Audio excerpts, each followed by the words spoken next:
Worship is more of a lifestyle and not a lip style. So when we come to David's worship team, he said he wanted one critical foundation stone. Offer any ministry. It's written on your life. If you are given to worship, point number one, you are set apart. Set apart for sacred use. First thing David did, first foundational stone in worship ministry, you can't play games anymore. The moment you say, I've come to worship, the moment you say, I've given my life for worship, I worship you, the moment you utter that line from your mouth, you are set apart. Every time you cross the relationship boundary from looking at somebody who loves the Lord, the holiness of God, you compromise the standard of holiness. First thing that will become a victim is your worship.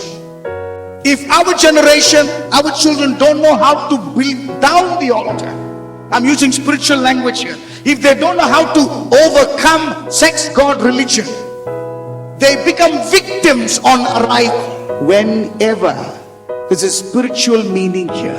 Whenever your eyes are dull spiritually, you will fall trap into deception. The best blessing that you kept for somebody, you'll go give it to the wrong person. Although God's hand is there, you don't see. You marry somebody whom you think is really the person God intended, but you get married, you give everything including your body, soul, spirit and gold. Devil is not black and black. He literally comes like an angel of light. In fact, his name is Lucifer. Lucifer is not the name. Lucifer is a title. Lucifer means luminous one, shining one, but full of darkness. That's the title of the devil.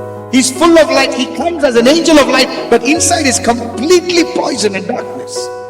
Some of you have bitten into this fruit. Everyone was sleeping. His enemy. So there's an enemy for this man. His enemy came. Look at the operations of the enemy are when you sleep. You're asleep. If you're spiritually asleep, if you're too much given to spiritual lethargy, this is what will happen. If you're not spiritually awake, this is what will happen. Where did the enemy sow the seed? Weeds. Weeds are poisonous. The litmus test of today's message is for you to know the discernment whether things are contaminated in your heart and you're able to break some altars in your life. Altars are bound agreement. Therefore, you need to disagree. The way to break your altar is very simple. You renounce, you repent, you receive. Repent means metanoia, change of mind. It's a mindset change. When you say enough is enough. I have decided to follow Jesus. No means no.